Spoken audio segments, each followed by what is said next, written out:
Welcome to Squad Talk Podcast, episode 24. We moving with them. Man, I'm Seek Paris, 12 Gone Apparel. The Squad Talk Podcast, episode Mike T. 24. And we're here with the special guest today. Man, I'm Seek Paris, 12 Gone Apparel.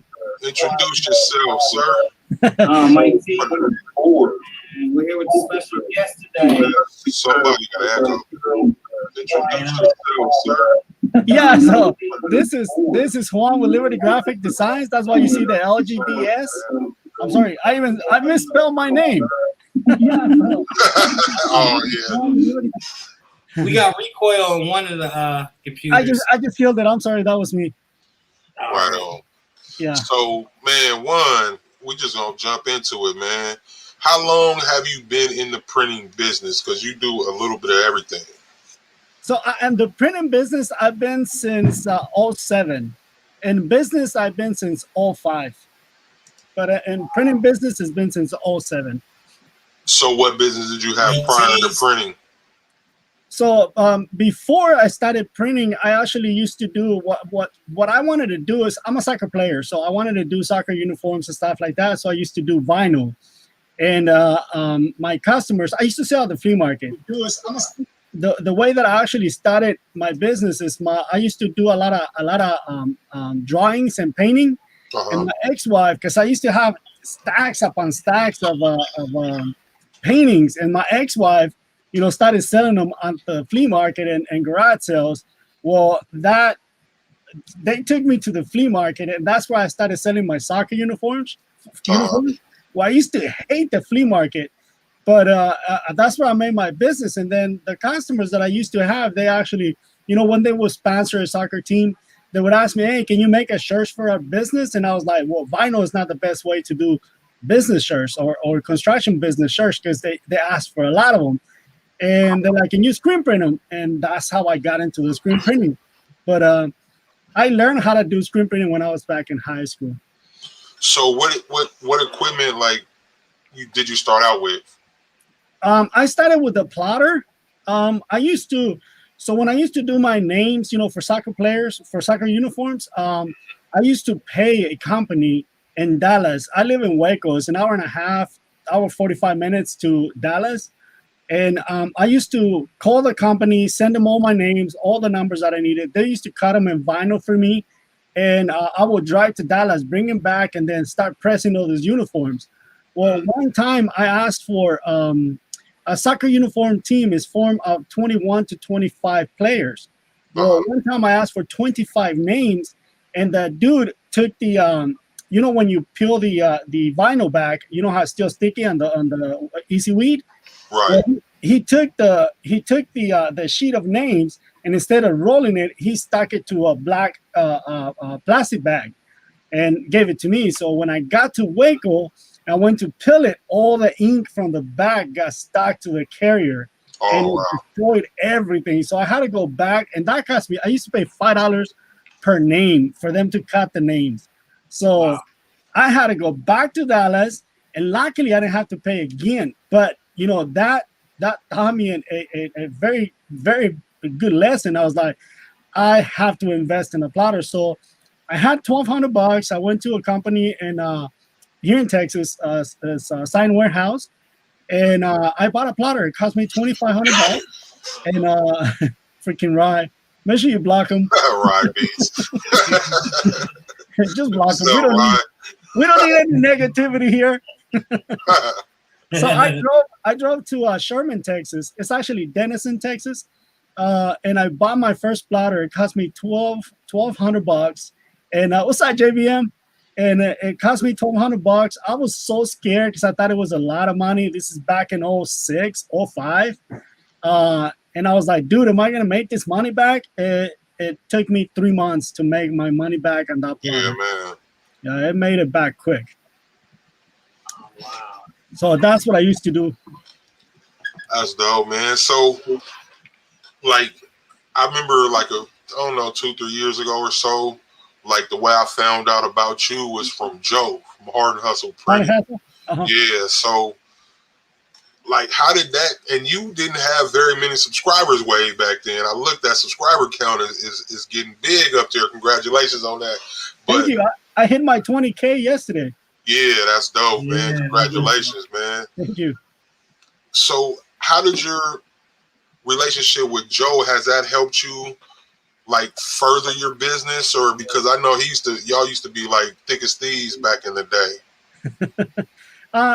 Actually, Joe and I have never collabed a lot.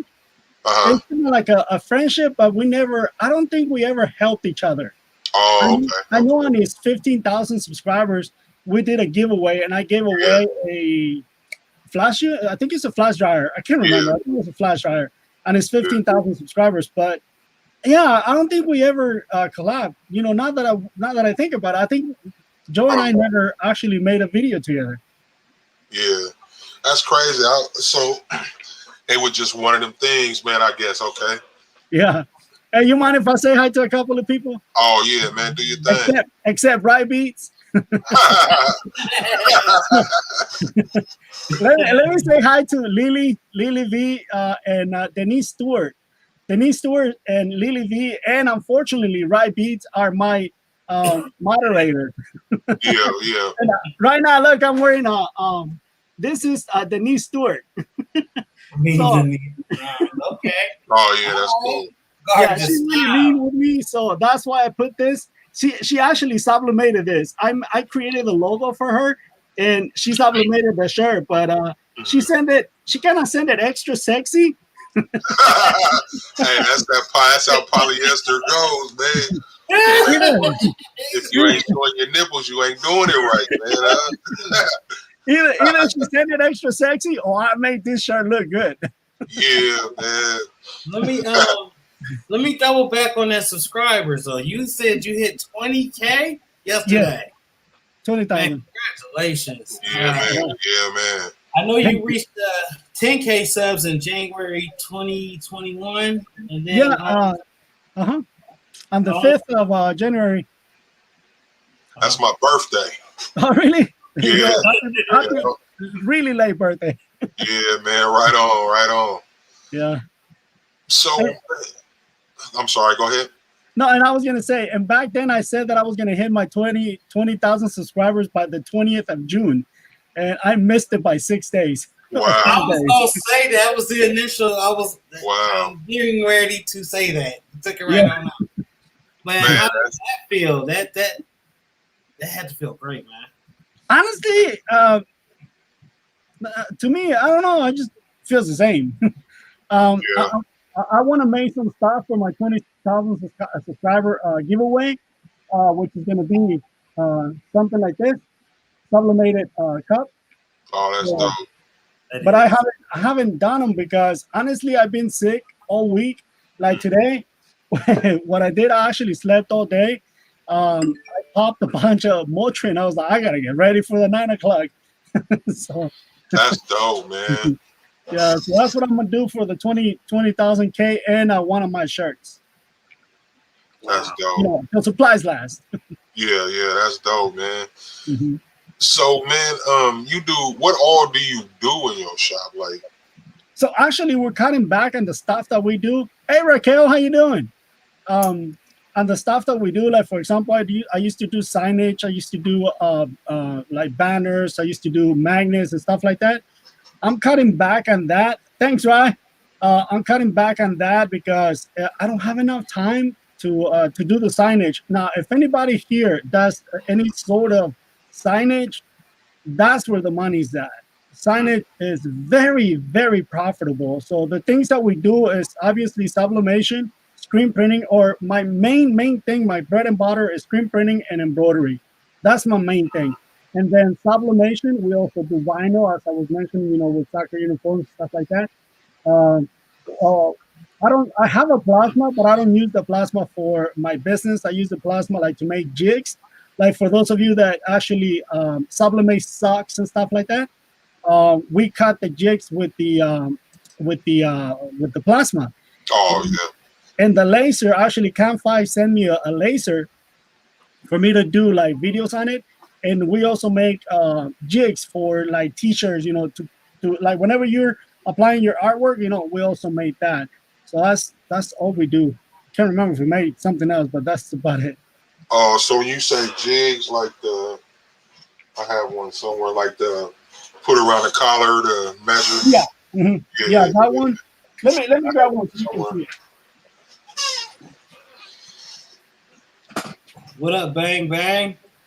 That's my little brother. Yes, sir. No, you ain't on Facebook. Happening, little bro. All business and demands. How y'all doing? So this one is. I gotta step back so you guys can see it. This one is the one for socks. Yeah. And this is aluminum. So a finished one.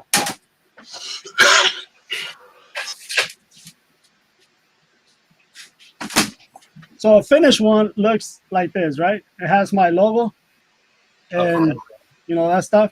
Obviously, this is for the no show. That's dope. Like the one I was showing you just now. This is for the straight socks. This one is 22 inches long, I believe. And then this one we're eliminating. So I don't have a lot of these. This is for the side of the sock. But I'm eliminating this one. I'm not using that one anymore. But that stuff sells out the same day I put it up. And so I'm sorry. I just want to know, how do people order your stuff? I have an Etsy store, and through Etsy, that's where they can get it at. And what's your Etsy? Shout out your Etsy is the Liberty Graphics 2016.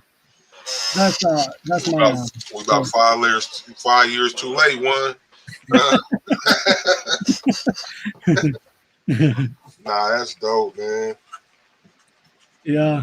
I'm sorry, I'm writing it down. I'm gonna have to go check out your site. 2016. I don't even know how to start an Etsy store. That's a whole nother conversation. I tried to start an Etsy store once and it made me feel stupid. But Goon Life House. What's going on? What's up, Goon Life? What's going on with you? Man, so man, you got a lot of connections with a lot of people, man. Rye Beats, Goon Life, different people, man. Like, how are you building these relationships with these different people in the industry? So honestly, when I started YouTube, right, the reason why I started YouTube was to actually expose my business. I didn't know several things about YouTube, a lot of different things I did not know. Like, for example, the number one reason that a lot of people do it for is the money. I did not know that YouTube pays. I didn't know that. 7 months in, I hit my 1,000 subscribers. And then at the 1 year, I got my first paycheck from YouTube. It was $151, I think. And I was like, what? I was like, this is pretty cool. But the greatest thing about YouTube, honestly, the greatest thing that I got out of YouTube is meeting great people. Like, for example, not that he's here, but I would have said the same thing. Rye Beats. If you ever meet this guy in person, he's very, very down to earth. Like the way Rye Beats on his shows, that's Rye Beats in life. Like there's another guy in San Diego. His name is Gus, Ramon. You know, all these people that I actually met through YouTube, man, that has to be the high point of my YouTube channel. Like, for example, Denise Stewart. Denise Stewart has a really cool story about me and Denise. I used to think Denise was white. Oh, yeah. Because the way she talked, you know, we talked on the phone, but I had no idea who Denise was until I brought her live. And I was like, what? Shocked, That's funny. And to the day, she makes fun of me, man. She makes a lot of fun of me. So that's why, and that's the reason why they're my moderators. Like Lily. Lily's always picking on me. Lily's like my black sheep little sister. Yeah. Man, it's dope. Like, to have those connections, man. Like you mentioned Ryan, how down to earth he is, man. When we had him on the Squad Talk a couple months ago, man, it was definitely a pleasure. He was like really like you say, really down to earth, really real dude. Came and dropped some real gems. Appreciate you, Ride Beats, man. And then see, I asked about those people because when I watch y'all videos, man, y'all stick together and y'all have fun. You know what I mean? Like, and that's pretty dope, man. It's pretty dope. Yep. So. Back in April 2020, you built a shed for that plasma cutter. Can you share with us a little bit about that experience? So when I bought the plasma cutter, I had no idea how tall that thing is, right? Yeah. And so I was like, I made room, like just like with the laser, I made room in my garage because I, as you guys know, I work out of my garage.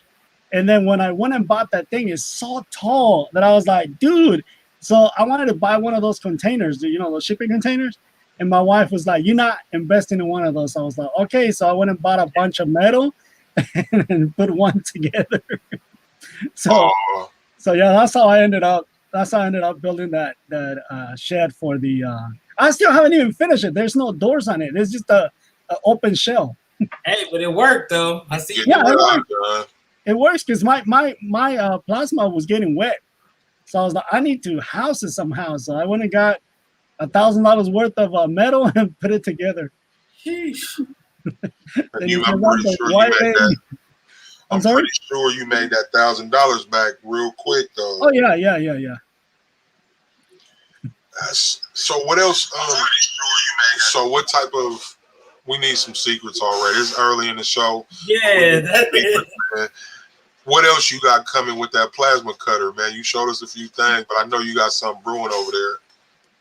Honestly, the plasma cutter, I want to use it to make. There's a lot of people that ask me about like artwork and just create the artwork and put it out there. Like for example, one of the things that they asked me a lot, and I had no idea, and I still don't have any idea what the heck this is. The Punisher, you know, the figure for the Punisher. Oh yeah.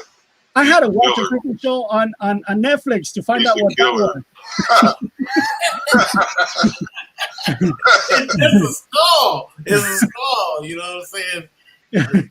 And that's what I want to do. I want to create a lot of stuff. One of the reasons why I bought the plasma cutter is because I got a friend that keeps pushing me about making vintage signs. Like, for example, the old gasoline signs.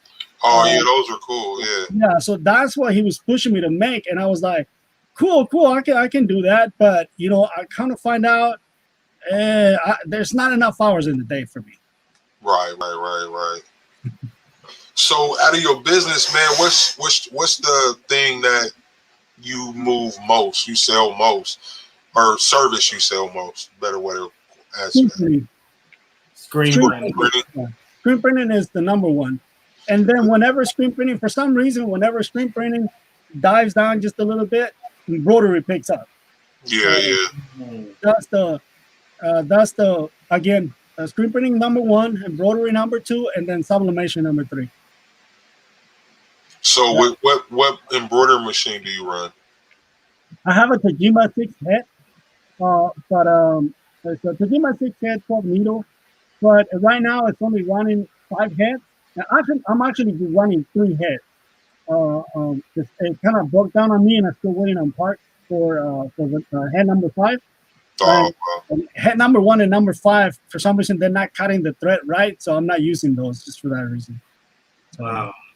So one of the things about embroidery, I always tell everybody, if you're going to get into embroidery, make sure that you at least have a little bit of mechanically inclined. Because you're going to need to know how to run the machine to the fullest. When those machines go down, trust me, it's very expensive to get a tech in. So, like for example, if I want to bring a tech in to work on my machine, minimum is going to be $500 to $700 just for them to look at it. Mm-hmm. Just to come in, huh? Damn. Yeah. You ever think about you in the wrong business right there? On one of them calls, man. I see you got. How many Tajimas do you have? Because I seen a line of them when I was watching your videos. Yeah, like right now I've only have one, but I had since I started my business. And see, embroidery is another thing that I went in blindfolded. There was no YouTube back then when I got my first embroidery machine. It cost me $8,000.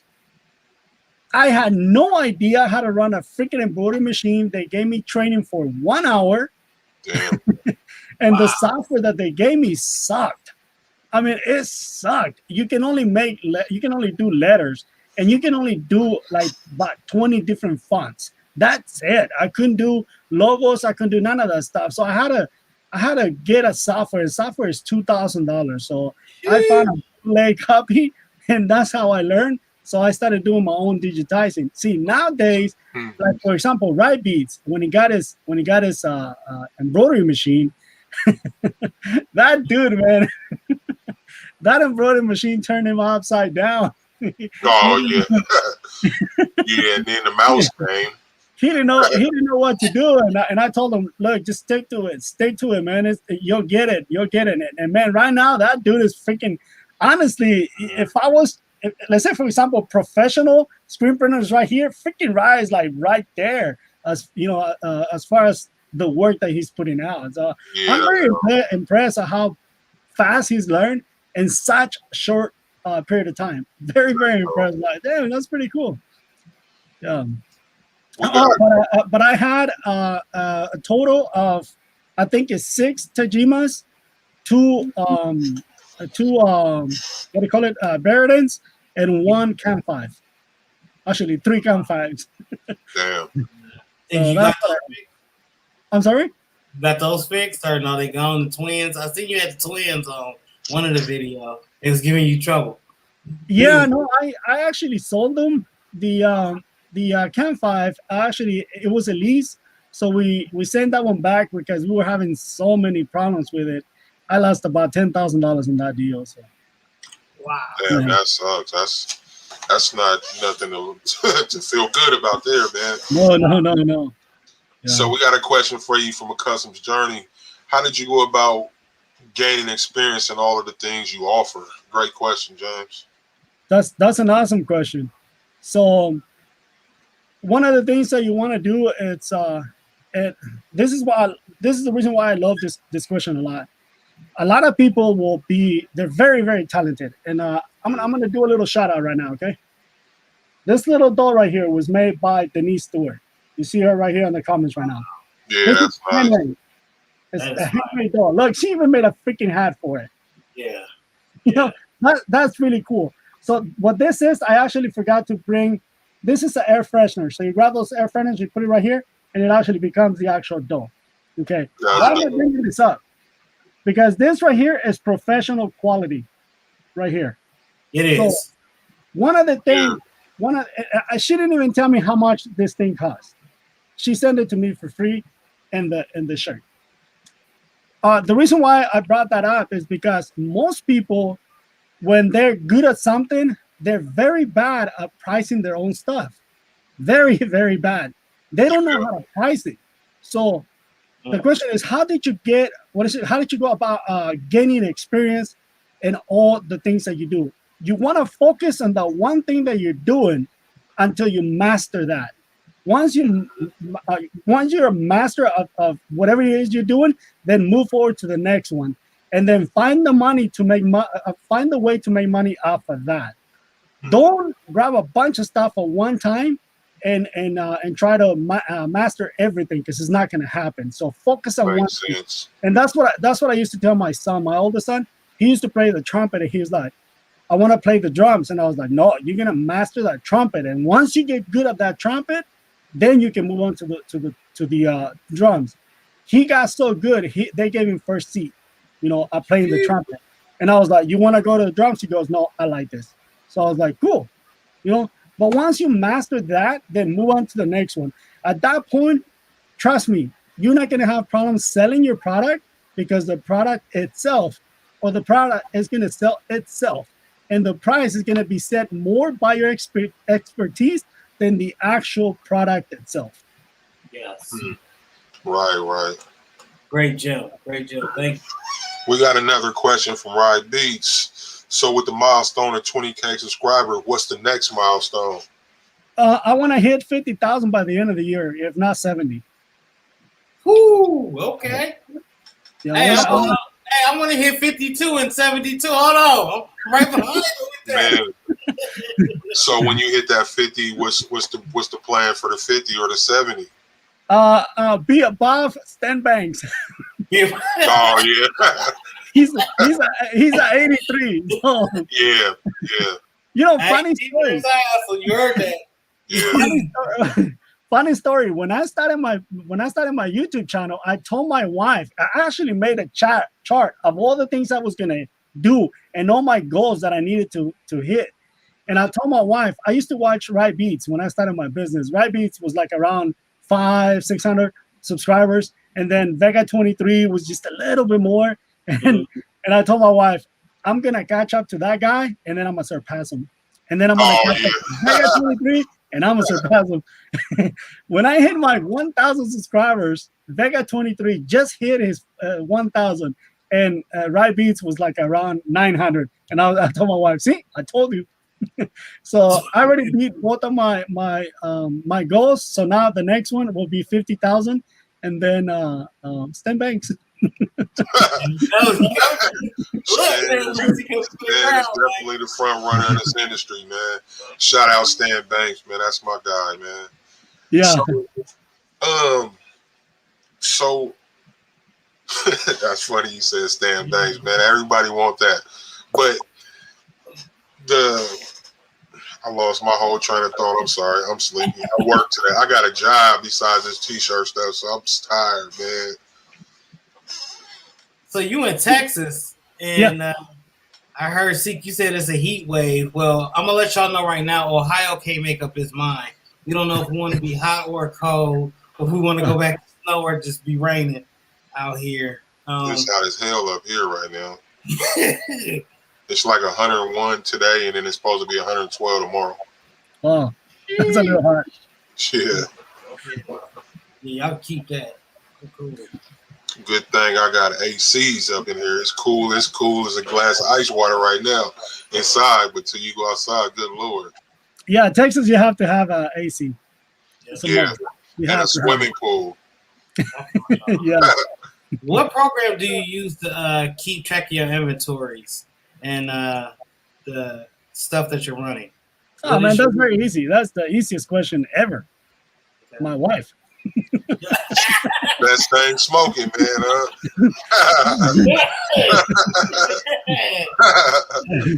That's my wife, man. Well, for those that go ahead. I put all my invoices together, you know, and I tell her how much money I made on Etsy. I just write it down on one of the invoices. This is how much I made on Etsy. This is how much PayPal came in, and give it to her. And she got, man, that lady is amazing when it comes to spreadsheets. So she's the one that see. That's one of the things that's one of the tips that I did in one of my videos. You have to know what you're good at and implement it. If you try to do stuff that you're not good at, dude, you're hurting your business. You're hurting yourself and you're hurting your business. So if you, like, for example, I would put my wife, just so you guys know, I actually hire and fire my wife twice, and she quit twice. How'd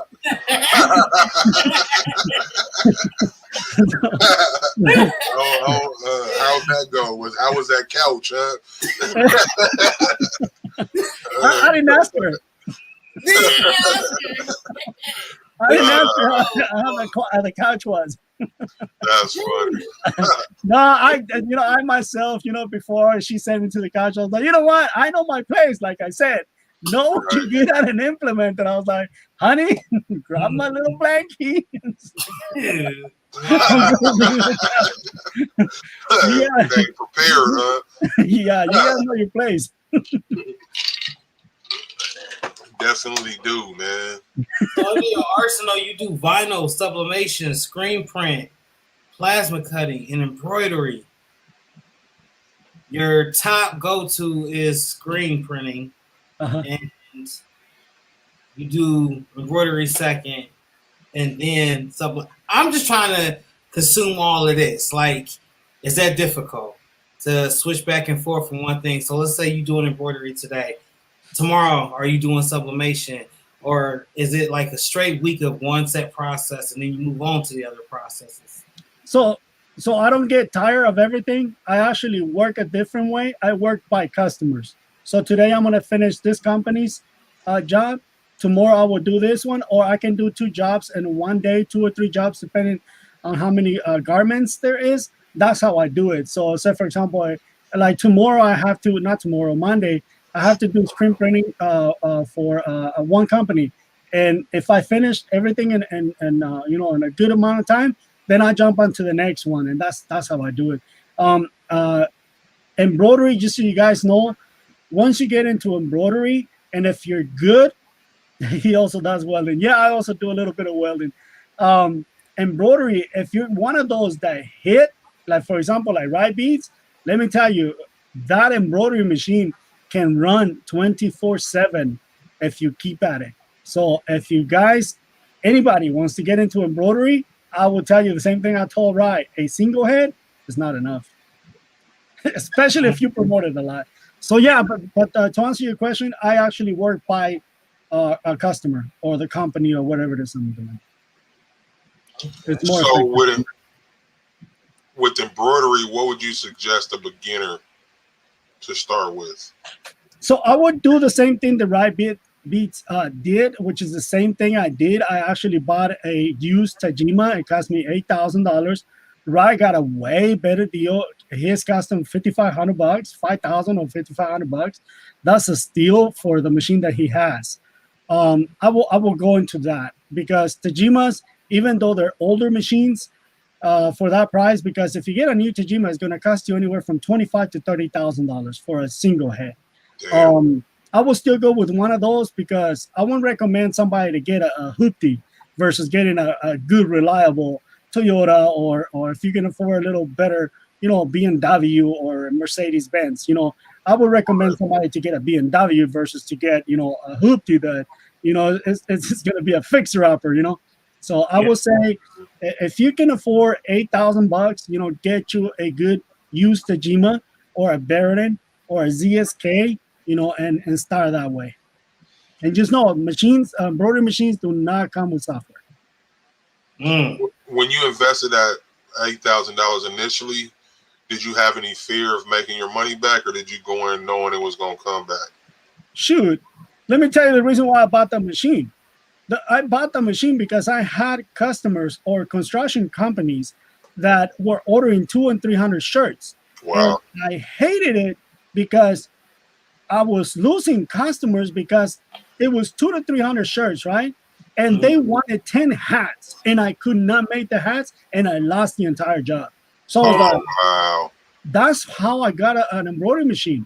It was more because of the actual losing the customers. I wanted to retain most of the customers, and then I got the mentality that I wanted to create my business a one-stop shop, which is the biggest mistake that I made, because you cannot do it by yourself. A one-stop shop cannot be done by yourself. Trust me, it's too much.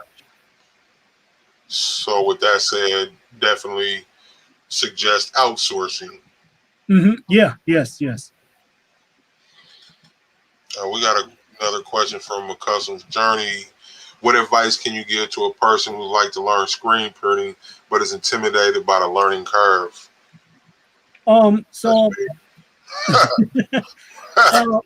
Honestly, I actually was thinking about this same question before the show, like all day long. I was like, somebody's going to ask this question.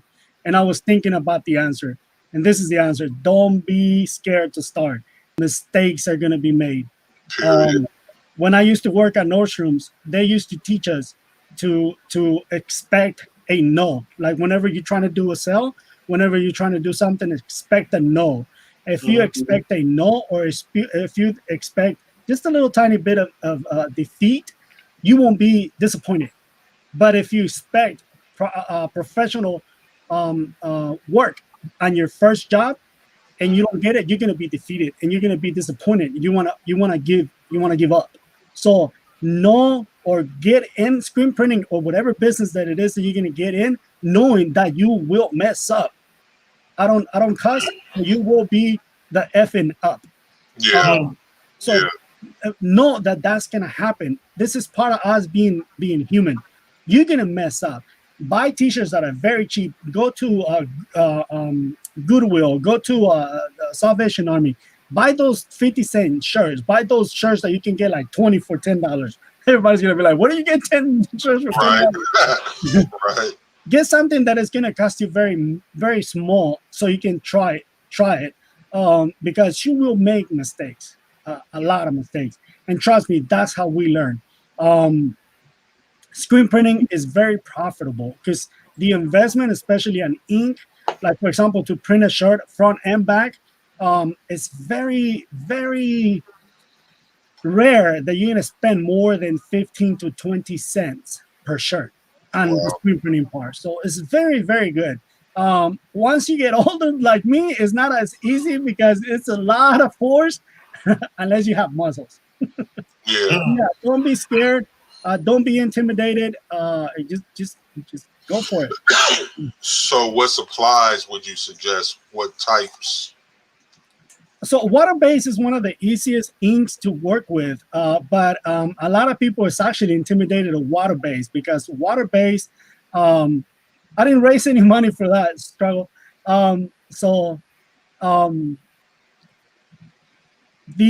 Like for example, the water-based, right? Water-based, you can clean it up with water because it's water-based. You can clean it up, but for a beginner, it's actually easier to start with Plastisol, even though you need a lot more supplies and it's more expensive. Excuse me, it's more expensive to hold on, somebody texted me. I bet you're right. It's more expensive to get in it because of the supplies that you have to get to actually clean the actual what do you call it, the screens, and to get the ink. But I would recommend to get a single head, or I'm sorry, a single color screen press, to start. But you can outgrow it really, really quick, really, really quick. Just so you know, screen printing, it's about 95% of the jobs that we do are single colors. Okay. So you're not going to need a lot. So if you, let's say for example, if you get, like for example, when I bought my screen press, I bought it used. It cost me $800. It was a 4x4. It's a really good machine made by Antec.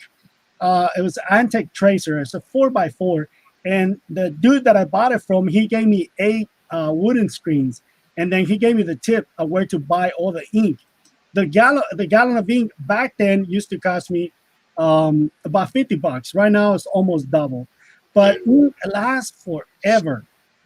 So I would say if you're getting into, or if you're thinking about getting into screen printing, go to Amazon and get you one of those small presses. I don't have any that I can recommend because I don't believe in like small presses like that because they don't hold registration. The one that I can actually recommend is Vastex V100. It's about $500 press, and then get you a small or flash dryer, and that way you can start your business that way. And again, the reason why I said not to get what everybody calls the blue press is because it doesn't hold registration. And if you start with a better press, you'll get better results. So with the flash dryer, where do you suggest buying a flash dryer for a beginner? I'm asking for myself because I need one. Go to Amazon or eBay and just get one of theirs. It's gonna cost you about $160. And that dryer, it can go, honestly, this is the reason why I don't recommend those, because it's gonna last about anywhere from a month to 3 years. I'm gonna tell you, the one that I bought when mine went out, I bought one just to kind of like, quote unquote, I said, until I get a good one. It lasted me 3.5 years. Damn. And it cost me $150. So I always go back to those. I don't use those. I use a better one, but I would say start with one of those and then save your money. Don't spend your money so you can get better equipment. The reason why I suggested the Vastex V100 is because it's upgradable to a 4x4. So you can buy it as a 1x1, and then you can upgrade it to a 4x4. And what I mean by 4x4, it has 4 pallets and 4 colors, or 4 screens. So you can make up to 4 colors, print up to 4 colors, or if you do CMYK or process, simulated process, you can do there's no limit on the colors. So on that, let me answer that, Michaela. Michaela, right?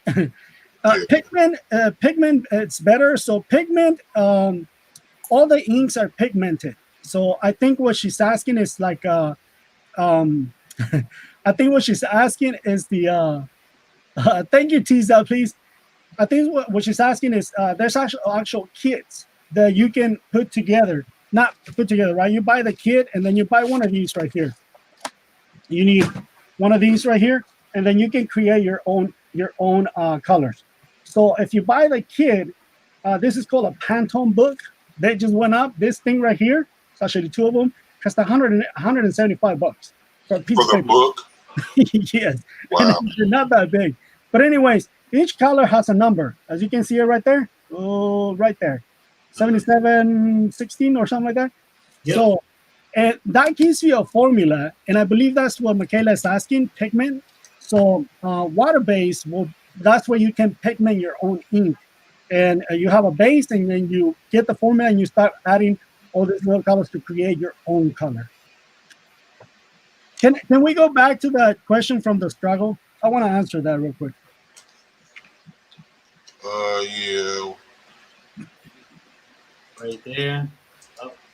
Yeah, that one. So what happened to the Live with Vega 23? What about the money that was raised? Did you do the video or give the money, or you going to send it back to the people that send you the money? So I hate these kind of questions. I don't like negativity at all. I didn't raise any money. We don't either. Yeah, I didn't raise any money, and I was very specific when I say my channel is not about raising money at all. There was one person that did send me money, which is Kenny Vargas. Kenny Vargas is right there. Kenny Vargas knows that I held $50. He sent me $100. I didn't ask him to send it. This guy actually went to, dang it, not MoneyGram, the other one, Western Union, and he sent $100. That took me about a month to get them because I forget. And there was some people that were in a little bit of a struggle. So I called Kenny, and we decided that we were going to split the $100. We sent $50 to those people that needed the money, and we kept $50 for the Vega 23 video. Now, when I was in California, I hurt my foot. Vega 23 had something going that same day, and we couldn't match the time. And I was traveling, right?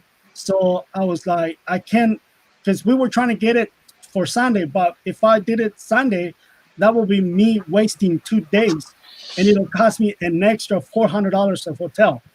So I was like, why am I going to spend $400 on just hotel? And I told Vega, let's do it some other day. I'll come back and I'll fly, or I'll drive to Phoenix, Arizona, and we'll do the video. So, and the reason why I don't have to account for the money that we raised, right? But the only money that was raised was from Kenny Vargas, and it was $50. Kenny Vargas is a man. That dude has a heart of gold. That dude is amazing. So not because he sent $100, but yeah, that dude is ready to help. And there was a lot of people that wanted to help, and I told them on one of my lives, and you can go to one of my lives, and you can see what I said. My channel will never focus on raising money for anything. So yeah, I just wanted to answer that question. Appreciate you addressing that, man. Mm-hmm. Yeah, no problem. Mike T's is having some technical difficulty over there. Excuse me, with his internet. They've been doing some work on the street. He left, so he'll probably be back here in a second. So I want to go back to the screen printing, like pricing, man. Like, so when you go look for the inks, and what are the brands of inks and different stuff to look for? You know what I mean? How do you know who's good and who's not? You know what I mean? Yeah, I mean, so that's a great question. So whenever you're gonna start looking for ink, pay attention to the YouTubers that already have channels, like, say, for example, like my channel, right? Yeah. And the inks that we are using. The reason why I'm saying that is because we more than likely we already tried a bunch of inks, and we already know which one works. So on inks, I will say stick to Wolflex. I'm giving you the best of the best. Okay, so stick to Wolflex and Union Ink. So Union Ink is going to be by far one of the best inks, especially when you use, like, for example, black inks or those darker color inks. Go with Union Ink. Now, I see Michaela. Ryonet is good. So Ryonet is a rebranded brand. Okay, not all of it, but Ryonet is using Wilflex. Just so you guys know, Ryonet is actually using Wilflex. You can actually see it if you guys got ink from Ryonet. Look at the bottom, and you'll see at the bottom of the where it says, how it was made and all that stuff. You'll see that it says Wilflex. So they're using Wolflex, and they're using another company that I cannot think of right now. But Ryonet actually uses top of the line ink. The only thing I don't like about Ryonet is that they upcharge a little bit. So if you know the way around it, you can get Ryonet, through the actual company that makes Ryonet. Some good game right there.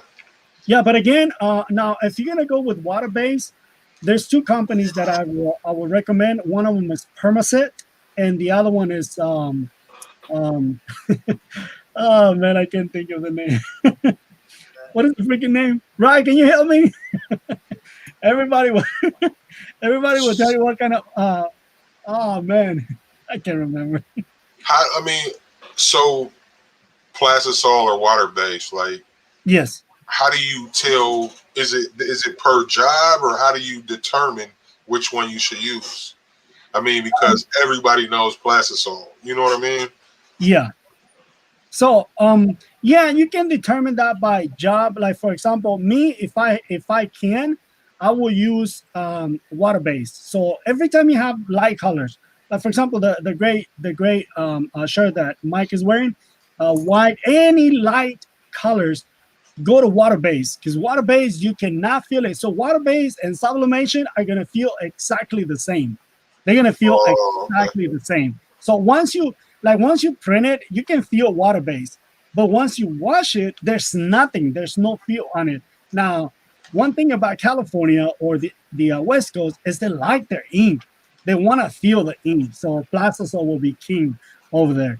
And it's funny because most of the industry comes from California, and they bring water based. So it's like but yeah. That's good. And I never knew that the water base felt like sublimation. But yeah, what Right Beats has an actual code. I don't know if I can give out the plug. I don't know how you guys feel about it, but yeah, he has. Oh man, go ahead. That's what we're here for, to help. Okay, so if you guys want to get inks like water based and Plastisol or any screen printing supply, if you're in the West Coast, there's a company called NorCal Screen Printing Supplies, and if you go to NorCal SPS.com, you can use Right Beats 01 and you will get 10% off. NorCal SBS. SPS, like screen printing supplies. Okay. So it's abbreviation.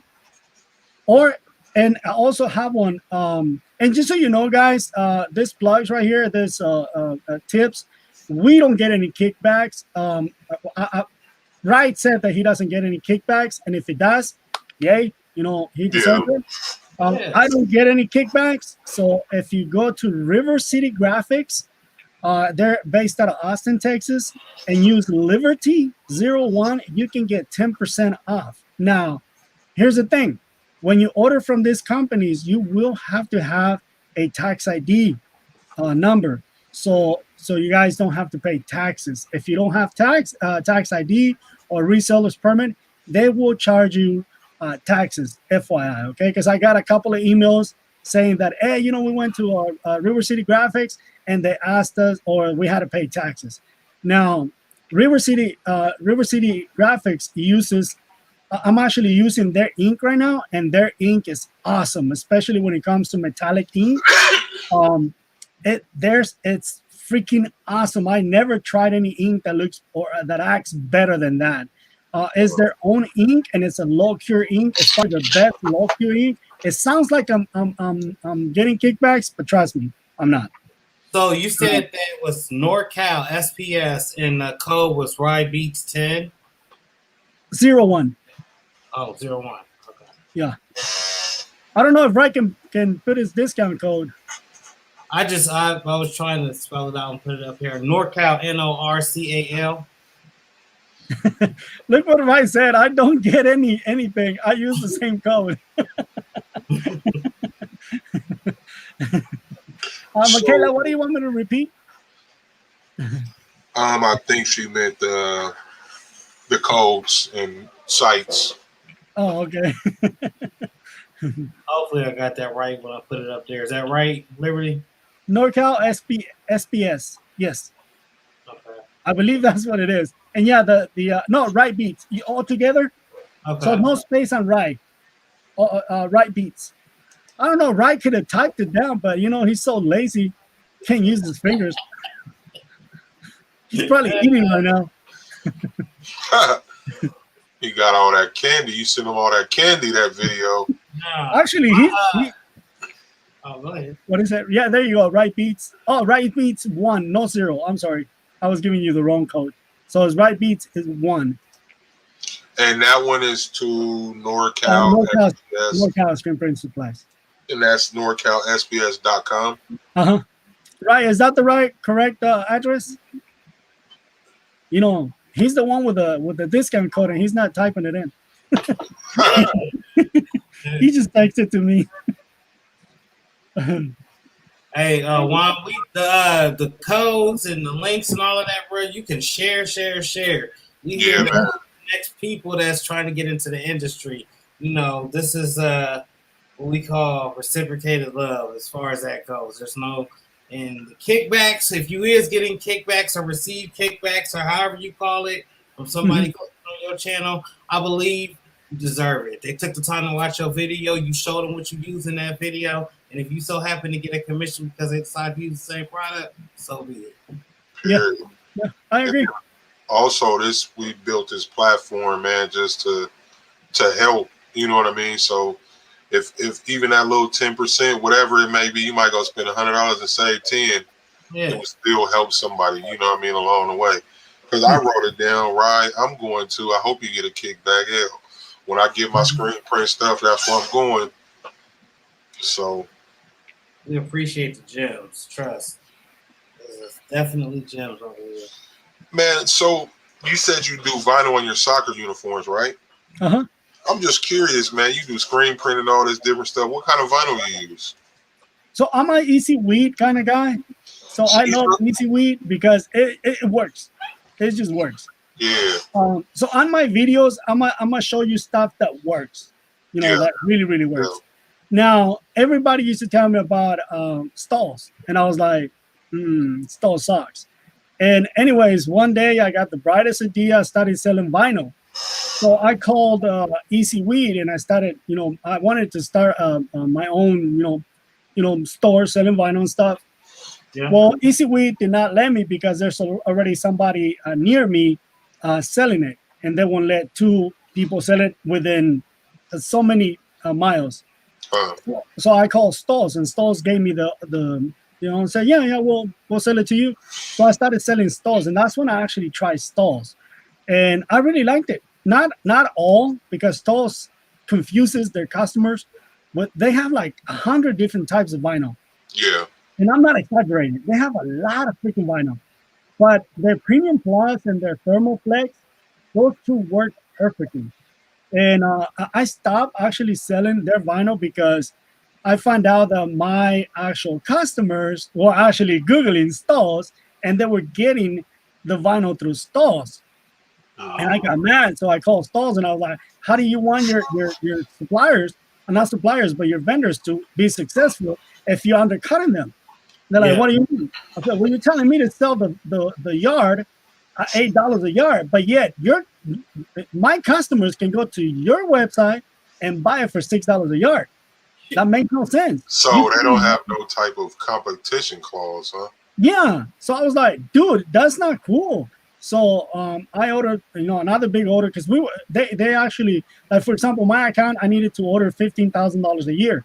That was not a problem. Vinyl is very expensive. You can spend 15,000, man, in one day. So it's very expensive. So I actually placed the last order, and then I saw another customer do that, and I was like, this is not good. So I was like, you know what, guys, go ahead and take me off of your program. I am not going to do this anymore. So they got mad to the point where they stripped me off of everything from stalls. Now, even if I order from stalls, I have to pay taxes. There's no way around. If I want to order stalls, they're such a buttheads that they make me pay for taxes now, which in a form will be illegal because I have a tax ID and they have it on file. So whenever they file their taxes, my tax ID isn't there with the rest of them, with the rest of the other ones. But yet I'm paying taxes. And come on, guys, let's face it. Oh, come on, let's fix that. What's going on? They're taxing that money. So, that's crazy, man. But you're not the first horror story I've heard about stalls either. Really? You're not the first one. On some other, not along the exact same lines, but it's some other horror stories. A couple other horror stories I know about. I've heard about stalls, man. Whatever y'all doing, stalls, I know you making money over there, but get it right. Yeah, I agree. Get it right. Wow. So now, Siser Easy Weed, huh? I actually did not expect to hear that. I expected to hear like stalls or something, to be honest. That's funny. Yeah, no, I still got a little bit of actually the only stalls I got now, it's hologram or holographic. A lot of people call it holographic. There's actually called hologram. That's the only one I got left from when I used to sell it, and I got 3 rolls of it, about 25 yards each. And then I got, like 400 yards of royal blue, which I asked, for my 20,000 subscribers. I said, guys, if you want them, I can do a giveaway on those, but you're gonna have to pick up shipping because that stuff is expensive because the rolls are really heavy. I mean, it's a 50-yard roll; they're heavy. So, 400 yards. Yeah, I still got like 400 yards, 300 to 400 yards of royal blue. It's all royal blue thermoflex. That stuff is great. I just tried Thermoflex yesterday for the first time. Mm-hmm. It was cool. I've never used it. It felt thick on the carrier sheet to me, but then when I pressed it, it was pretty soft. Yeah, it is very soft. I just delivered them last night. Thermoflex, you only need 7 seconds. 6 or 7 seconds at 320 degrees. So 6 or 7 seconds, it's quick. But the only problem that you're gonna have with Thermoflex is cutting it, because you need to cut it. For those of you that have Cricuts and what is the other one? Silhouettes. Your settings need to be at the same settings as what do you call it? Glitter. So it'll cut it because it's a little thicker. I told you. No, it's funny you said it because I cut a piece, right? And I was FaceTiming with Mike T's here. And I was like, man, this stuff is just like glitter because it would weed out, but I couldn't see the lines for the first setting. I cut it. Then I was like, man, I got to turn this up like glitter. And then the next one, I was able to see the lines. It took me like an hour to weed like a 12 by 12 sheet. Yeah. But you definitely have to cut it like glitter. Yeah. So I have, Michaela, I bought some red and white and blue because I wanted to make like a cool design with a United States flag with puff vinyl, but it's still sitting somewhere in here. I haven't used it. Hope you got proper spacing in there. That puff is dope though. I got some of that on the way actually in the mail as we speak. The puff it gives it a different. I'm looking for some. I ain't got nothing in here, but I have some stuff with it on. But the puff gives it a whole different. It takes your art to a next level, man. Yeah. But you definitely have to have spacing because if you don't space it right, you're gonna lose gaps and different stuff. That's good to know. Yeah, so Teasdale Please says, I ain't gonna lie, I still use Premium Plus. Premium Plus is from Stolz, right? Premium Plus is really, really good. If I don't recommend Easy Weed, my next one will be Premium Plus. That vinyl is really, really good. That's from Stolz. And if you guys are ordering from Stolz, I'm gonna give you a little tip that they only do for their supplier vendors. If you type in there I know that Stolz, if you buy a certain amount, they only charge you $5 for shipping. If you type in there FG, so F as in Frank, G as in Gabriel, I guess, S as in Sam, 149, they give you free shipping. If you order $150 more. FGHS. FGS 149. So what it is free ground shipping, $149. If you order 150, they'll send it for free.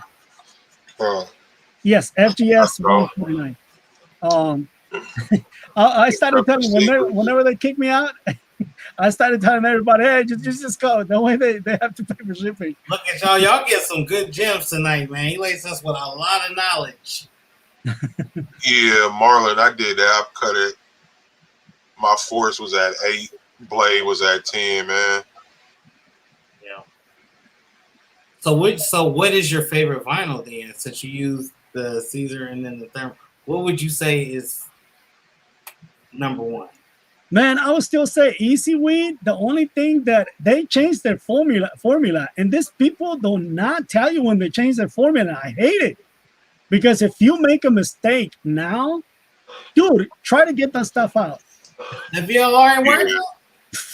No, man, not man. You like before VLR, or actually my go-to removal is called Super Clean with a K. Super Clean. That stuff takes everything out. But the new formula when it comes to Easy Weed, shoot, I ain't gonna come off. That stuff doesn't. It just melts on the shirt, and you can't get it off. Damn. Real thing. The other ones, man, you put that VLR or the Super Clean, it comes right off. I mean, Super Clean actually takes off the glue or the adhesive. It takes everything off. I've never heard of that one. Super Clean. Yeah, so Super Clean is used for screen printing. You know those PIF guns? I don't know if you ever seen somebody when they make a mistake on screen printing, they use this gun and it shoots this liquid to remove that dried ink. That's what that is. Okay. No, I don't have it anymore. But yeah, it's called Super Clean with a K. And you can get that one at Resupply. Resupply has a couple of warehouses, but resupply.com, you can get that Super Clean. They actually went down because that stuff used to be $50 a gallon. Last time I ordered it was like $30 a gallon. Oh, that's cool. You just gotta watch out because that stuff it'll evaporate real easy. So if you don't have it covered or with a cap on it real good, yeah, in about a month you're gonna lose the whole gallon. Oh yeah. Wow. Michaela said I just bought a cap heat press and want to use puff vinyl. Yes, you can. You just want to make sure your pressure is correct. You don't want to use a lot of pressure or you'll flatten it like a tire. But it actually looks pretty dope on a hat. I'm about to be doing some little videos on puff vinyl here in the next week or two. I'm waiting on it to get here in the mail. So if you need some ideas. Oh. All right, B. See you later. Say you got to. All right. All right, Ryan, man. Appreciate you. He said you got to take his meds. If he doesn't take his meds, he's over there talking to the trees, wandering around. His wife put a freaking tracking device on him so they can find him because he's always wandering around. So I'm gonna get into this rapid fire real quick. And what it is a series of 5 questions I ask you. You can answer to the best of your capabilities. And you ready? Yeah. Hot or cold? Hot. As hot as you can. All right. As hot as you can. All right. What's your favorite holiday? I don't have one. Don't have one. To me, every day is the same. I hate birthdays. I don't like celebrating Father's Day. I don't like, for me, I like celebrating for somebody else. I guess, just thinking about that, I guess Mother's Day until my mom leaves us. It will be my favorite holiday. Other than that, I don't think I have one. Wow. You second person that told me that in 1 month. First time I heard it all ever in my life. Screen printing, embroidery, or sublimation? You got to shoot. That's a hard one, man. Screen printing. Like I said, I love screen printing, but sublimation, man, there's no limit. But dude, that's a tough one. I would have to say screen printing. Screen printing. And out of those three, which one would you tell a person to start if you could only tell them one? It depends on the business that they're gonna go with. Like, for example, if they want to do mass production, I would say do screen printing. If you want to do a lot of different items, sublimation. Because screen printing, you cannot do stuff like this, t-shirts. There's almost no limit when it comes to sublimation, as long as it's a light color, right? But screen printing, you'll get more business when it comes to screen printing. So I will have to ask the person, what is your goal? What do you want to do? What is, like, for example, if they're a gift shop, sublimation. Because you can always get heat transfers and do your shirts that way with a heat transfer. So we haven't even really touched on the sublimation. We say you do tumblers, you mentioned shirts. What else do you do with sublimation? Honestly, I don't do a lot of sublimation for sale. I sell tumblers and I sell other stuff, but when it comes to like sublimation, I mainly stick to shirts. And then there's the occasional people that bring me stuff like, for example, pictures. Let me grab one. This is aluminum. This is called, this is a picture of my daughter. Oh, yeah. Yeah, so this is aluminum, and this is called Duralax. So now they actually have other materials that you can sublimate. This is another thing that I done. Coffee cups, a lot of coffee cups. So for those of you guys, and I always tell my viewers, whenever you have a question, make sure you write it down. Write down the question that you had, and then write down the answer. Because even though we believe, quote unquote, that we're super smart, we will forget. Write it down. For those of you that do coasters, pictures, keychains, etc. Yeah, that's true. So for those of you that do sublimation, please go to your favorite restaurant. Go to the restaurants in your town, and you will not believe how much business they're going to bring you. Just grab their logo and make a really nice cup, and then present it to them. Give it to them as this is actually what I do to gain more customers. I actually pick a company that I can actually do their work. Like, for example, if there's a bigger company, say, for example, Coca-Cola, right? And they have 3,000 plus employees. If I know that I can do that job, I will go to them. If I know that it's too much for me, I don't even touch it. Like, for example, a chain of grocery stores, I don't touch it. I don't go and advertise to them because I know I'm not going to be able to fulfill that order. But let's say, for example, there's one of the restaurants right in your town, and I'm talking about sublimation. Get a coffee cup, because restaurants always, they have to get coffee cups. This is the #1 drug in the world. Damn, that's a good idea, man. They have to have coffee cups. So if you take a coffee cup with their logo and present it to them, that's the best advertising. Now watch, if you buy a coffee cup, it's going to cost you about, let's say about $3. That's how much you're paying, quote unquote, on advertising. Give it to them with one of your business cards and let them know, hey, if you ever need anything, we can do this for you. This is the stuff that we can do. And you'll be surprised, man, what $3 can actually make you. You will be amazed. So if you do sublimation, do it like that, and you will be like, dang, this is a really good idea. And then hit, certain other businesses that you can do stuff for. Like, for example, this right here. Go to if you know that there's a photographer somewhere in there in your town, take one of those and just take a nice picture of something and bring it to one of your photographers at home. In your town, and present it to him. That person is gonna sell it for you because that person is actually trying to make money. So whenever, especially as Mexicans, quinceañeras, or for the white folks, sweet 16s. But quinceañeras make more money than weddings. So send it to them, especially if you know a Hispanic photographer. Present it to them. And let me tell you, Mexicans, Hispanic people are suckers for that. So not in the bad way, okay? So present it to them and you'll be surprised. This is what I mean. You're going to be overwhelmed with all this work that you're going to get. And again, Chromalox, this right here is $8. $8. And what's the name of it again? Duralox, I'm sorry. I said Chromalox. Duralox. Yeah. Bro. So you can actually go on Etsy. That's one thing that I want to sell myself, but I'm not finding the right sizes.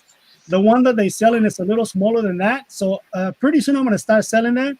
And you can go to the only place that I know that you can find is at Etsy, or if you go to JDS, Condi, I believe, sells them, and just type in there printable aluminum or sublimation aluminum, and you'll see that.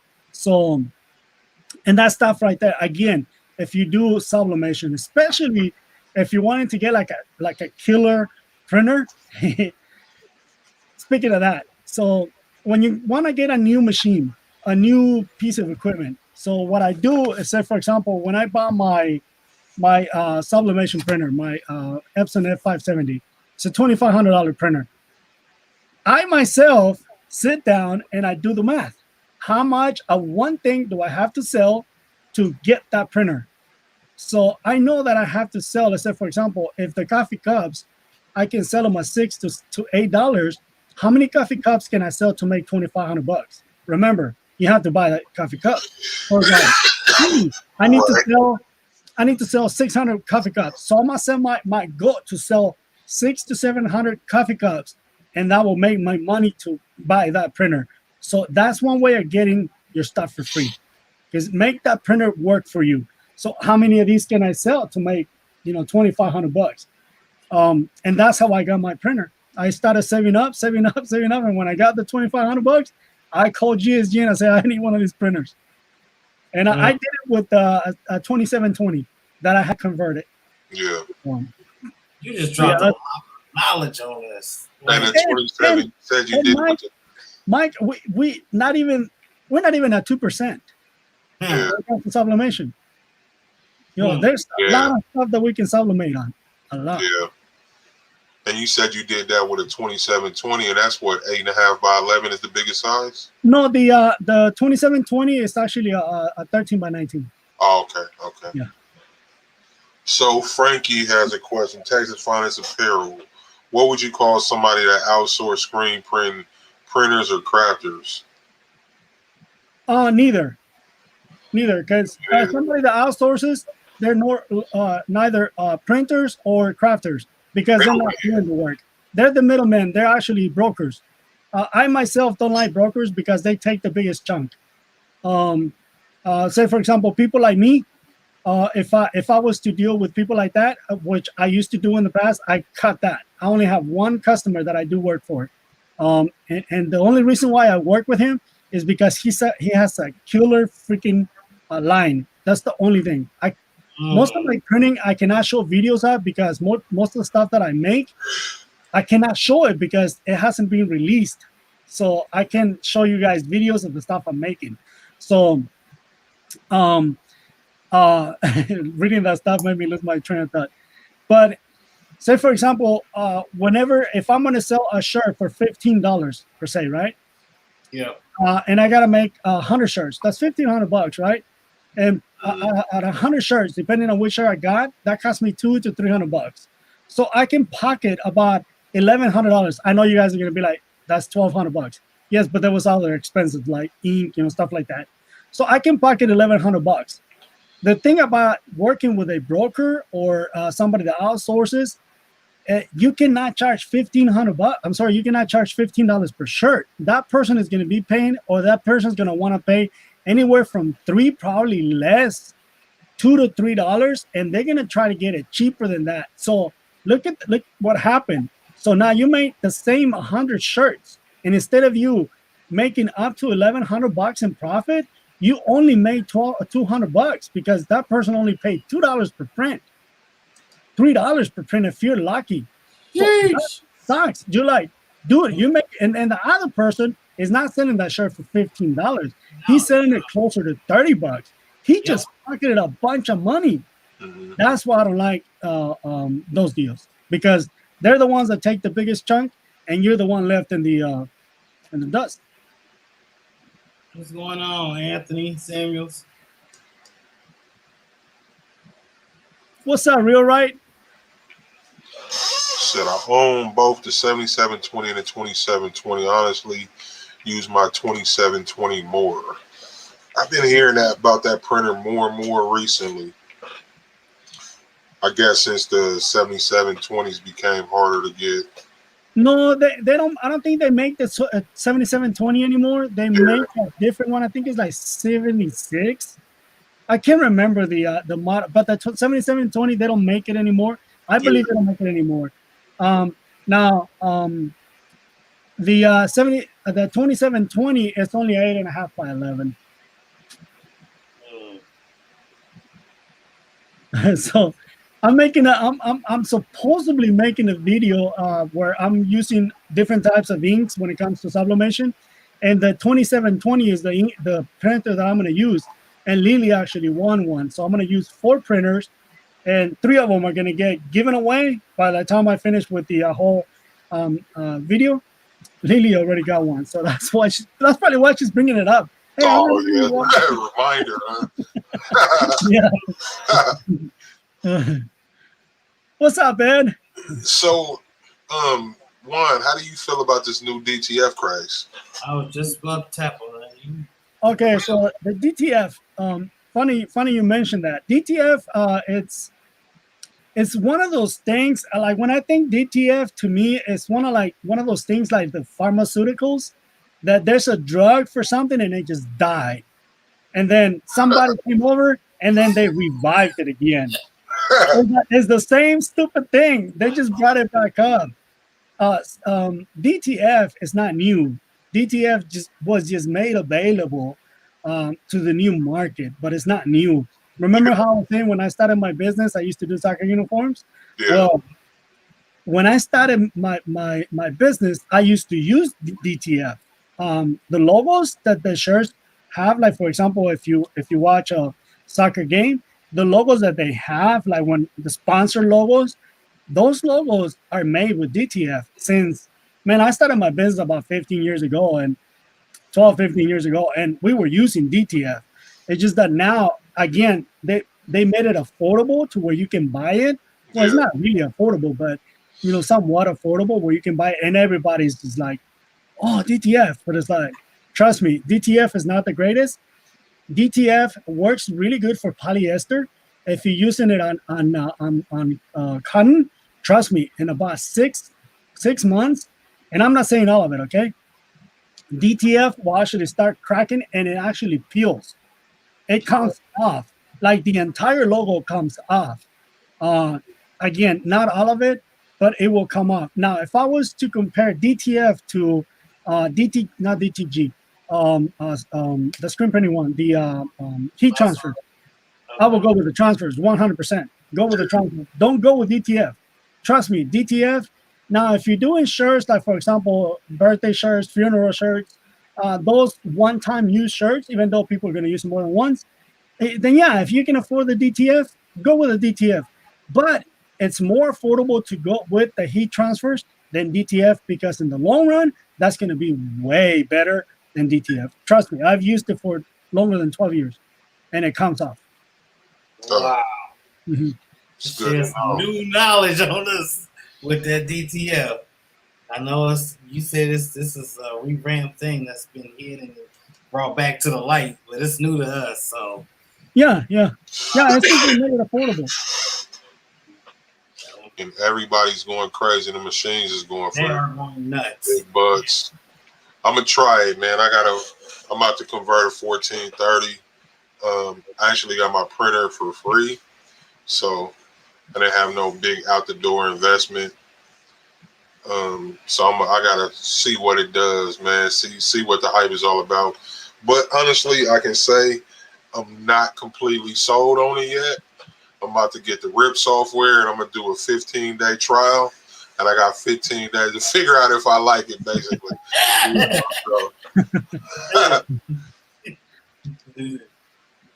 Thanks, your honest opinion on DTF. Yeah, man. Yeah, no problem. But I agree, man. It's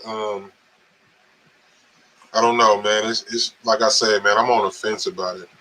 Like I've literally, I'm not investing much money into it to start it. To be honest, it comes with being a person in this industry and having respect in this industry. It's not costing me much to get DTFing, so we gonna check it out, man. So. Yeah. So Will Rice said, "Okay, what printers to convert to DTG?"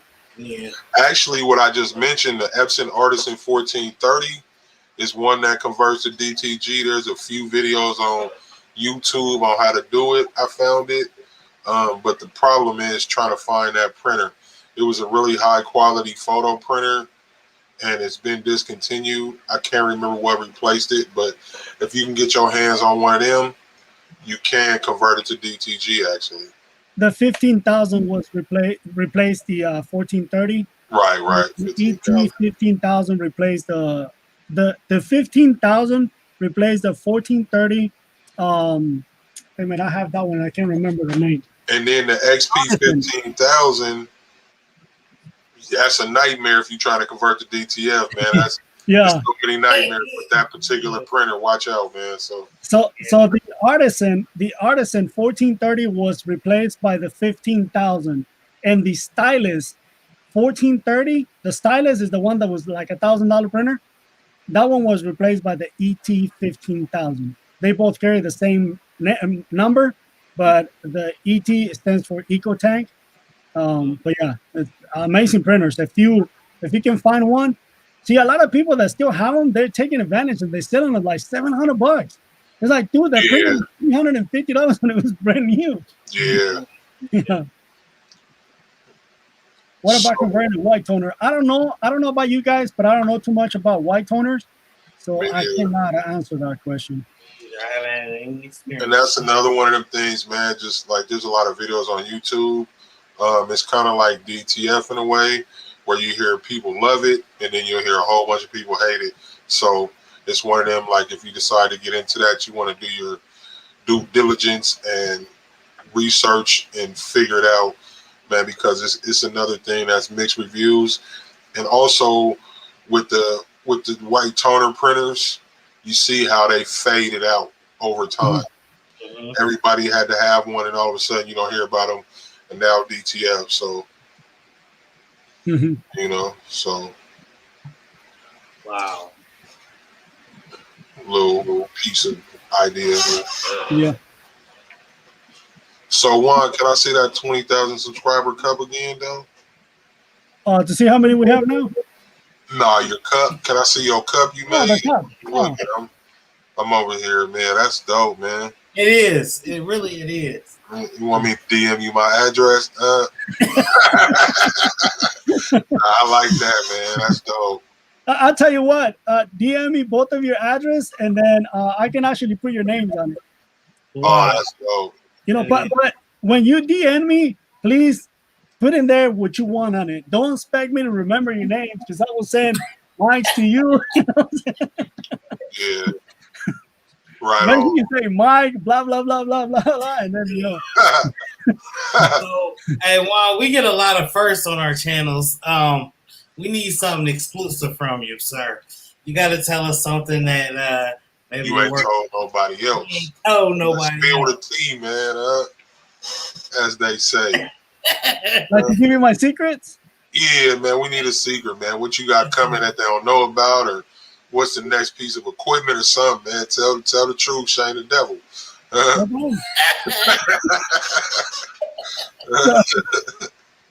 If you guys are thinking about opening a YouTube channel, the big secret right now, the hottest thing on the market right now, even I that do screen printing stopped it.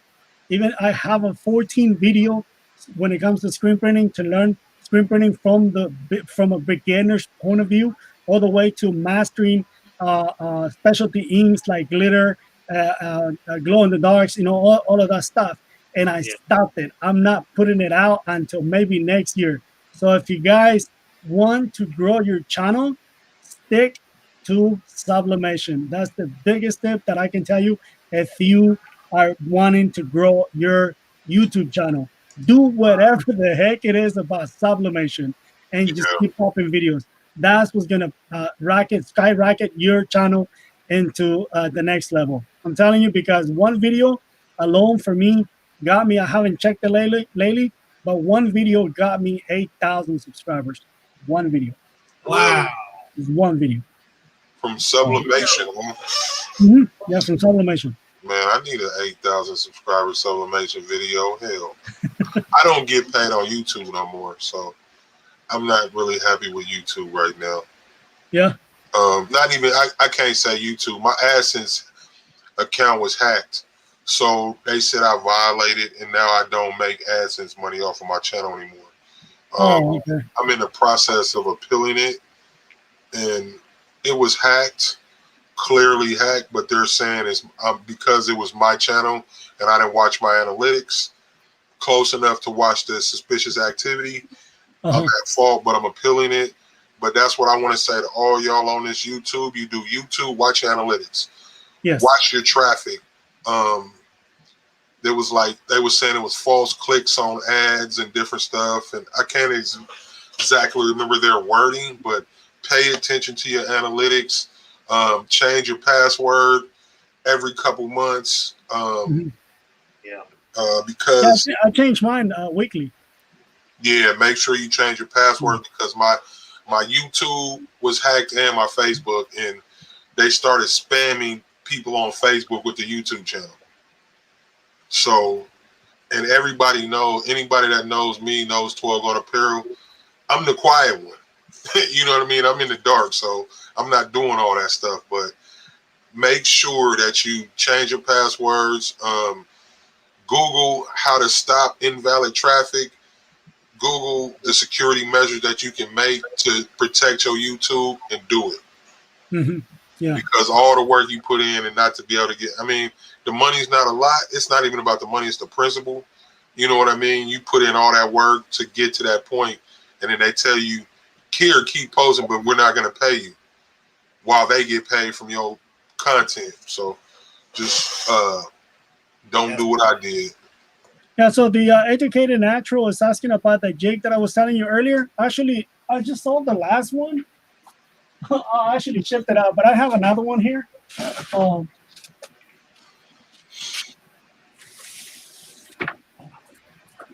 Let me show you what she said. This is what I was talking about earlier. And I only got one left. They're actually sold out right now. One box.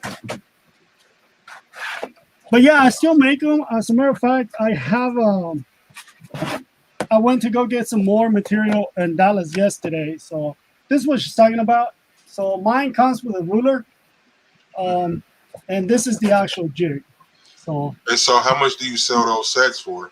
So this set is $10. Oh, that's good. Wow. And then if you want the full set, it's $25. The full set has a youth and a toddler. It used to have a infant, but I'm gonna take out the infant because I don't think anybody uses the infant, and you can use the toddler for the infant. But this is what she's talking about. Yes, I still do. Right now, I sold the last one today, so I got one right here. But yeah, I need to make some more. That's Kim. She said, "Give her that one. She need that one right there." Huh? What's the hookup? Wow, you got a lot of. I'm sorry? I was looking over here. Oh, go ahead, Mike. I'm sorry. I'm just looking at these comments. You said, what did Frankie say? I'm about to go back up a little bit. Before I get there, Frankie, I'll see you. Leonardo 29098 says white toner is no good. Leonardo says it's temporary print for one-offs. Wow, that sucks. That was about my channel. I've been hearing white toner. Real Right said I've been hearing white toner is 50-50 toss-up. Yeah, you see it faded from existence for the most part. Leonardo said white toner is good for one-off. Quick Prince said that's not for reputation. I understand that. Texas said, Juan, what isn't think that you like and dislike? Oh, what is a thing? Texas said, what is a thing you dislike and dislike, Juan? What is the number one thing that I like and dislike when it comes to in general, right? When I'm doing something, whether it be screen printing, embroidery, whatever I'm doing, the one thing that I hate, I don't like using that word a lot, but it's when I mess up. Like whenever it's my mistake, man, for some reason that I don't like it. I just don't like it. The one thing that I like the most is one thing that my wife always tells me: why do they keep coming back? You treat them so bad. My customers, they come back and they all tell me the same thing. We love your work. We love what you do. And again, sometimes I treat them bad and they come back. Man, see, like, some people like abuse. Some people are just cut like that. They're like abuse. Yeah. Like Denise and Lily are always speaking of me. You see what Denise said? She said, I love my set. Thanks, Juan. You finally got something right. LOL.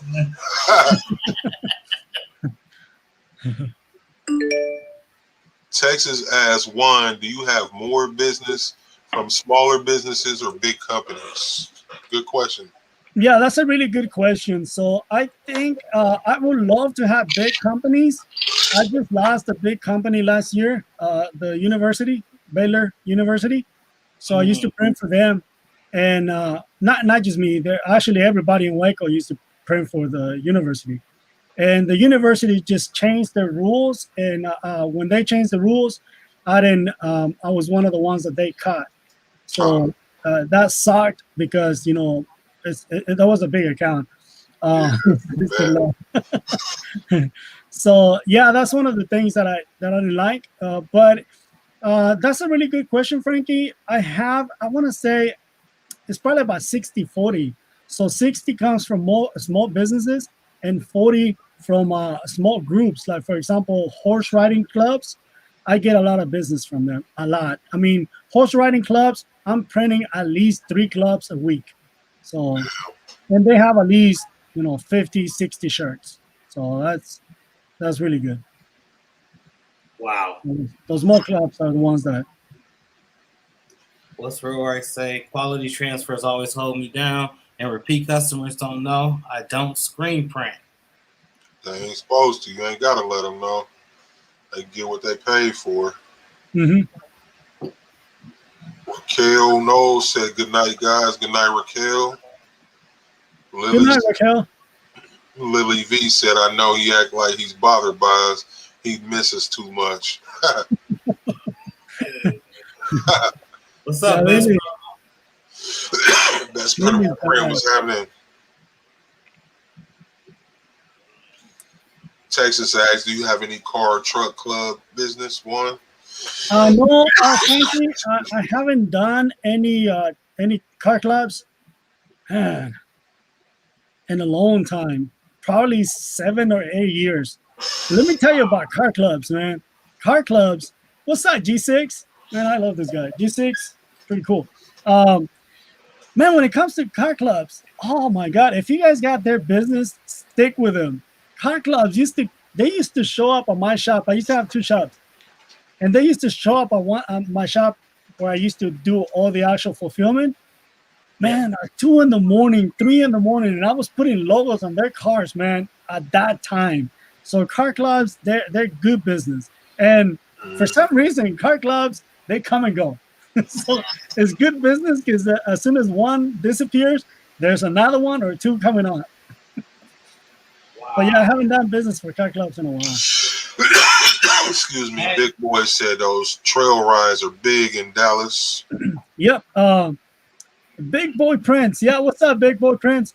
So Dallas, I only have 2 customers in Dallas for trail rides. One of the biggest ones that I have in Dallas is called Wild Bunch. They're really cool people. Really, really cool people.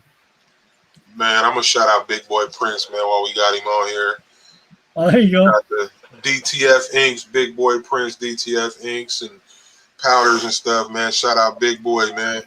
Y'all going to be seeing a video coming on this real soon. That's a big jug. Big Boy. Nice big jug. I see you. Big jug, big boy. Tease that, please. What quantity would have to be ordered for your price to be $5 each? One color tees. So I have one color tee. So I have a minimum of 12. If not, I don't have any setup fees. If you don't bring me 12, I don't care if you bring me 11. If you don't bring me 12, there's going to be a $35 setup fee. And that's to pay for our screens. You know, I don't want to turn my ovens on or my dryers on just for 2 to 3 pieces. So it's going to be 12. But the $5 print is if you bring your own garment. My shirts start at $8, and again, minimum of 12. Now, when it comes to embroidery is different because there's no actual setup. There's no actual expense for me because I know there's the thread, right? But like, for example, screen printing, I have to create a screen for it. On embroidery, I don't have to create anything but the design. The screen printing, I still got to do the design. So all I got to do is just mount it on a hoop and then, you know, put it on the machine. There's no actual expense for me. So on those, I kind of waive the 12 minimum. But yeah, screen printing, it has to be 12. Frankie says, "See, DTF or Supercolor." I never really used Supercolor, Frankie. And I've used, well, I gotta say, I used this stock transfer Supercolor. I used a couple DTF samples, and I don't know enough about DTF. I'm not completely sold on DTF to give you an answer, so I'm gonna have to. I would have to go with Supercolor because of convenience. You just press and go. Yeah. And I would say it doesn't matter the company. Heat transfers. If you have a preference between Tops or Supercolor, 613, whoever, I will go with heat transfers rather than DTF. I use Top transfers for most of my transfers, Frankie, if you wanted to know that. Mm-hmm. Yeah, I use Supercolor for most of mine. And just go with what knowledge would you give to somebody that wants to hop into this? And what do you mean into this? Like into the custom apparel or maybe into the plasma cutting, anything, any one of the creative hacks that you wear. What's, a sound piece of advice you would give to someone that's trying to start? Okay, so plasma cutting, it's going to be a little more expensive to get in. Your materials are also going to be more expensive, especially with the prices of metal rising. It's going to be more expensive. You have to love the grinding, literally grinding the metal. You have to love that. You have to know how to treat the metal. You have to know how to either powder coat it, Cerakote it, or just spray paint it. There's going to be a lot of money in it, very good money, but there's a lot of time invested in there. Now, screen printing. If you want to get into screen printing, my best advice for you will be to start with heat transfers. Start with heat transfers and then go from there. Start learning the actual. Let me tell you, every company, maybe not every company, but most companies, I want to say about 96% of these companies, they probably started that way. or they have to use some sort of heat transfers, even though they have their screen printing machine. So I will say, if you want to get into screen printing and you don't have the capital to start in, one of the things that I always tell everybody: do not get into debt. Don't get into debt. Use Supercolor, use Tops, use FM Expression, use 613 Originals, use whoever you want to use, but try to start at a low entry level. FYI, I started my business with $163. That's how I started my business. And right now, look at all the stuff I got. I own everything, except for a laminator. But don't get into debt, and then don't spend your money right away. If you watch one of my videos that I did about 1.5 years ago, 2 years ago, I believe it's 5 or 7 tips on how to start your own business. There's a point in there that says create or have a threshold. Threshold, for those of you that don't know what a threshold is, the wood or the metal thing, whatever it is, that's at the door. Whenever you open any door, that little divided thing, when you come into your house, that's called a threshold. So you want to have a threshold when it comes to saving your money. Let's say, for example, if you want to get into a screen printing and you need $15,000 for all your machines, and you only got $500, then call Tops, call Supercolor, call these people, right? And start that way. And you know that you need $15,000, and you set up a threshold that's going to say, well, I'm going to need $20,000. Well, put those $20,000 aside, and don't touch them until you hit that threshold. You cannot get into your house until you cross that threshold. So that's what I mean. Have your threshold and then maintain it. You have to be very, very specific about what you want, and you have to be very, what's the word I'm looking for? Dang it. I can't even think of the word. Discipline. You have to be very, very disciplined, because us humans love money. And then whenever we start seeing $10,000, we're like, oh man, I want to get it. No, you have to have that threshold. Otherwise, your company is never going to grow. But it's great advice. So where can everybody contact you again if they're trying to get a hold of some of the products and maybe some of the links, some of the things that you got going on? You can send me an email at libertygraphicdesigns@gmail.com, or you can find me at Liberty Graphic Designs on YouTube, and there will be a link to my email on my videos. Also, some of you are actually very smart, and you guys find my phone number. So if you call me, I will answer just about every call. If I don't answer, if you call me and I don't answer, it's because, you know, the stuff that we do requires both of our hands. So if I'm printing when you call me, I'm not going to answer the phone, but do leave a message, not a voicemail. Send me a text, and I will respond back to you. If you want my phone number, I usually don't give it out. But if you want my phone number, I usually don't give it out on YouTube. But there it is, 254-229-1929. So the only thing I am not going to do is micromanage. Okay, so if you have questions about anything and everything, you can ask me those questions. For those of you that follow me on YouTube and Instagram, you know that I don't hold anything back. I don't hold any information back. I don't keep any jewels with me. I give them all out. Okay. You dropped a whole bunch of gems on us tonight. So yeah, there's more. There's more. So as long as you don't want me to micromanage you, I'm fine. So what does it mean when you talk about, what do you mean by micromanagement? Micromanagement is, for example, you buy a machine, right, and you want me to teach you exactly how to use it. That's micromanage. What kind of shirt do I need to order to fulfill this order? And I will give you a general idea. The micromanage on that will be, can you send me the model number? Can you text it to me? I am not your secretary. So that's micromanage. You know, you got to understand that we're very busy, and that's why we cannot micromanage. But when you have legitimate questions, not that micromanagement is not a legitimate questions, but yeah, I will answer those questions for you.